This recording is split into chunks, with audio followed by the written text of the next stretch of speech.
Assalamualaikum warahmatullahi wabarakatuh.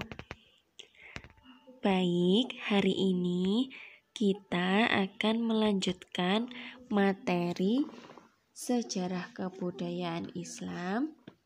Dan hari ini kita akan mempelajari bagaimana cara berdagang Nabi Muhammad SAW. Saat usia Nabi Muhammad menjelang 25 tahun, beliau mendapat kepercayaan untuk membawa barang dagangan Khadijah ke negeri Syam. Selama berdagang untuk Khadijah, Nabi Muhammad mendapatkan keuntungan yang besar. Hal ini didapatkan karena selama berdagang, ia sangat tekun, jujur, ramah, dan murah senyum kepada pembeli yang datang. Berikut ini beberapa cara berdagang Nabi Muhammad SAW yang bisa kita contoh. Pertama yaitu diniatkan karena Allah Subhanahu wa Ta'ala. Dasar utama Nabi Muhammad berdagang adalah atas niat karena Allah. Awal beliau memulai berdagang, saat itu usianya masih 12 tahun. Nabi Muhammad berdagang dengan mengikuti pamannya yaitu Abdul Muthalib hingga ke negeri Syam. Beliau berhasil memperluas bisnisnya hingga ke 17 negara. Sampai-sampai Nabi Muhammad disebut sebagai khalifah atau pemimpin dagang, dan hingga pada akhirnya kecakapannya dalam berdagang mengundang perhatian Siti Khadijah. Beliau pun menikahi Khadijah dan usaha dagangnya menjadi semakin sukses. Segala sesuatu yang diniatkan untuk mencari ridho Allah pasti akan mudah. Maka dari itu, awali usaha dengan niat lillahi ta'ala. Kedua adalah bersikap jujur. Dalam menjalani aktivitas kesehariannya, termasuk berdagang, Nabi Muhammad dikenal akan kejujurannya. Beliau tidak pernah mengurangi takaran timbangan, selalu mengatakan apa adanya tentang kondisi barang, baik itu kelebihannya ataupun kekurangan barang tersebut. Bahkan tidak jarang Nabi Muhammad melebihkan timbangan untuk menyenangkan konsumennya. Atas kejujurannya itu, beliau pun dianugerahi julukan sebagai Al-Amin atau seseorang yang dapat dipercaya. Yang ketiga yaitu menjual barang berkualitas bagus. Prinsip yang dianut oleh Nabi Muhammad dalam berdagang adalah menjaga kualitas barang yang dijual. Beliau tidak pernah menjual barang-barang yang cacat.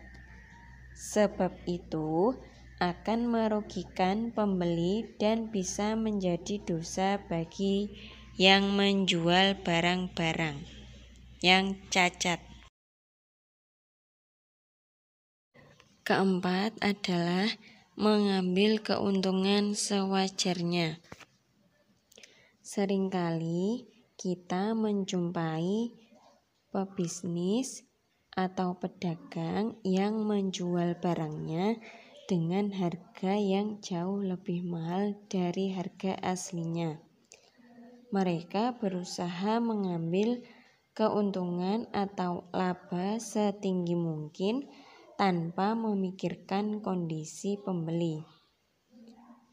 Taktik seperti ini tidak pernah dilakukan oleh Rasulullah. Selain menyalahi agama, menjual barang dengan harga terlalu mahal juga membuat dagangan kita tidak laku. Intinya, tujuan Nabi Muhammad berdagang bukan semata-mata mengejar keuntungan duniawi saja, tetapi juga mencari keberkahan dari Allah. Yang kelima adalah tidak memberikan janji atau sumpah yang berlebihan. Ketika berdagang, sebaiknya jangan memberikan janji atau sumpah-sumpah yang berlebihan. Hal itu tidak baik, apalagi sampai bersumpah palsu. Jelas perkataan tersebut termasuk dusta dan dibenci oleh Allah. Keenam adalah tidak melakukan penipuan. Di dalam berdagang, Nabi Muhammad juga tidak pernah melakukan penipuan.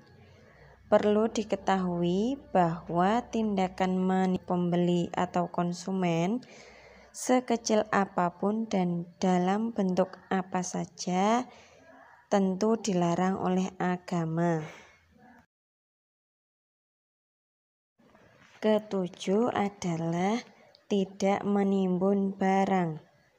Menimbun barang merupakan keadaan di mana seseorang membeli barang dengan stok sangat banyak dari pasar, kemudian menyimpannya dalam kurun waktu lama dan menjual barang tersebut dengan harga yang sangat mahal.